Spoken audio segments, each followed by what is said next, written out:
Saudi Konaka, hello everyone and welcome back.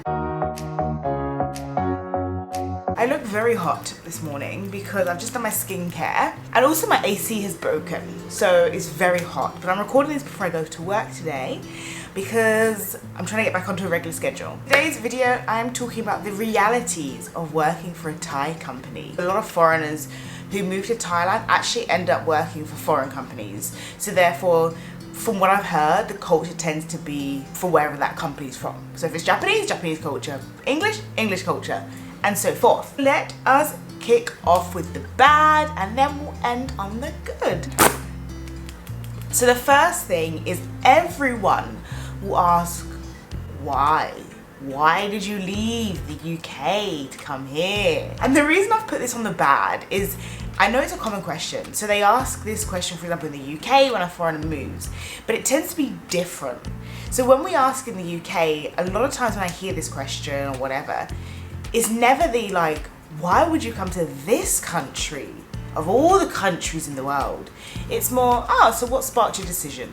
Of course you want to come here kind of thing, right? Very different intention. Whereas when I get asked this question, it always tends to be the, why this country? And then more of a negative, which I'm not a fan of because I'm like, bro, Thailand is great. Like, of course it has its bad points. Everywhere has its bad points. Every country on this earth has its bad points. But I've noticed it's not just here, but also when I was in Singapore for a while and I was working there, everyone was like, why? Why Singapore? Like it was, I don't know, it was a very odd way to ask a question. One thing is just more of a, I like to talk. I love to talk, yeah. I like to put in some slang, some quotes. No one gets them. No one gets them. For example, it's a bit techie. Just slang. No one gets it. So I've had to like change my vocab a little bit. I miss speaking in slang.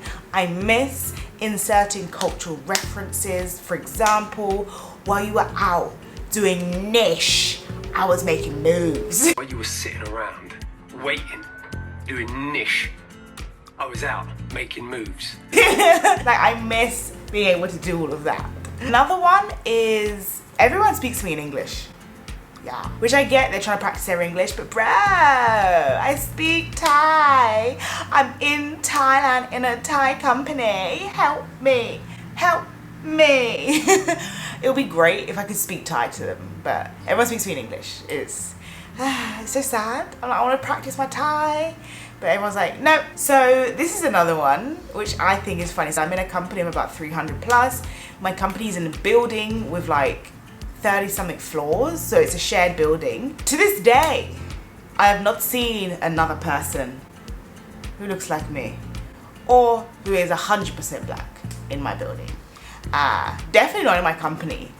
I'm representing. I'm hitting that diversity quota for them. So yes, you might find yourself being the only non-white, non-Asian foreigner, aka black heritage foreigner, which for me personally is fine. I'm used to being in circles where I might be the only one with a bit of the melanin. So I'm used to that, but that's just a reality of moving here. Especially I think this is directed towards my black mixed potential travelers coming to Asia, that sometimes you will be the only face in the room, the building, the company, the town, depending on where you're at. Final on the bad side is the concept of saving face. So I've mentioned this before about that being a cultural thing you have to learn when you come to Thailand. Saving face is very important, not just in Thailand, I think in other Asian countries too. But of course, I live in Thailand, so this is my experiences. Working in a Thai company, I've had to learn that I need to save other people's faces. And it was very alien to me because I'm very used to like, we're colleagues. You've done something wrong or I need you to change something. I'm like, hey, I saw that thing you said, it's not right. Can you do X, Y, Z? Thanks. And then we'll be cool, we'll be fine. Whereas here, like speaking to Thai friends as well and like other people, I've learned that they would take that personally. They'd be like, you have dishonored me. Dishonor on you? Dishonor on your cow? Dishonor on you? Dishonor on your cow? If you like sort of say this isn't good, they're gonna take it as you basically saying you're trash, your work is trash, everything you do is trash, you are trash. When all you're really saying is this work isn't good. And so you kind of have to learn how to navigate and kind of get the result you need without being so direct. So some of the good, they share their food. My Thai colleagues share their food a lot. I am not used to that.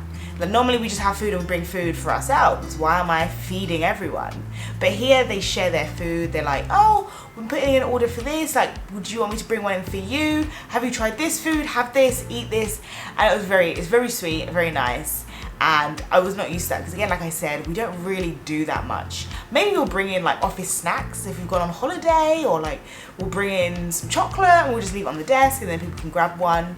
So that was definitely a difference. I would say people are on average happier in the office, which is weird.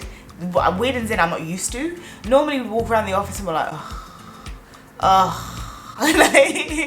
and we're just like, I wanna go home. But here people tend to be usually a little bit happier, a little bounce in their step, and just general good vibes, you know? I would say it's a more relaxed atmosphere as well. But even when people are under a lot of stress that I've seen, and like even when we're going through that, it still feels very relaxed. And another one that just reminded me of, for example, we don't even wear shoes really in the office sometimes. And when I say we don't wear shoes, as in we have like our shoes, which we wear to the office, we wear to meetings, we wear to clients, whatever. But then on our floors, most people have changed into like sandals, flip-flops. I see some people, if it's just like a short from their office to like another office, bare feet. Like it's very, for me, I was like, wow, I'm seeing toes in the office. It's a lot. But now I'm in there as well. I have my little sandals, it's great. I'm like, why is this not a thing in the UK? This is fabulous. I feel so comfortable. The toes are out, they're getting their air, they're getting their breeze. So yeah, that was a different change that I was not expecting, but I love it. That is the best thing ever. It's so good being able to just walk around with your toes out. And the final one, this one is, I think, so good, but so alien to me. People use their sick leave here. And like, I'm happy to get into the habit of using my sick leave. I mean, you get a lot of sick leave. You get, I think, about 30 days a month, oh my God, could you imagine? 30 days a year. And some of the things I see people take sick leave for, you would never get away with that in the UK. Like someone was like, oh, I have a headache, I'm gonna take sick leave. I feel like in the UK, they'll just be like, that's fabulous. Have you heard of a little thing called paracetamol and ibuprofen? Have you? That is what you need, and you need to sit back down and carry on working. And I remember I had to take sick leave for a couple of things. And so my manager is not Thai. And I was like, oh, they're like, oh, just take sick leave. Like, you don't have to work from home. Because I was like, oh, I don't feel like, well, maybe I'll just go home and work, which is what I'm used to. She was like, no, just take sick leave. I was like, what is this foreign thing? Sick leave? It is what? Because for me, I'm used to, if you take sick leave, it's because you're dying. You are on death's door itself when you're taking sick leave, right? Normally we just work from home, but she's like, no, take sick leave. Like, we take sick leave here, get used to it. She's like, I know, it's a foreign concept to us, because she's a Westerner as well. So she was like, we're not used to this, but get used to this. And I was like, this is so bizarre. And she was like, yeah, you just take sick leave. It's very common. Like, that's what Thai people do. They use their sick leave as it should be used. So having to get around that mindset of like, it's okay to use my sick leave, I'm still not okay. Even now, when I had to take sick leave like the other day, I was like, what if I get in trouble for taking sick leave? I think that's fabulous. The UK needs to be able to do that, because we still have this kind of concept that if you're taking sick leave, you're skiving, you're not working, you're playing the system, and it's not a good thing. So those are my good and my bads, or not even good and bad, the reality of working for a Thai company, in my experience anyway. So drop in the comments if you have anything to add, if you've got realities that you've experienced, or if you work for a foreign company in Thailand. I would love to hear what your experience is.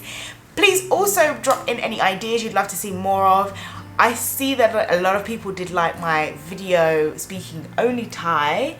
ถ้าคนอยากวีพูภาษาไทยในวิดีโออื่นๆต้องพิมพ์ในคอมเมนต์นะเพราะว่าถ้าอยากเห็นวีพูดภาษาไทยอีกครั้งวีจะพูดแน่นอนค่ะ So let me know in the comments. And as that is the end of the video, don't forget to press the like, the share and subscribe. Tell your friends, to your family. But most important, have the very best and the most blessed day.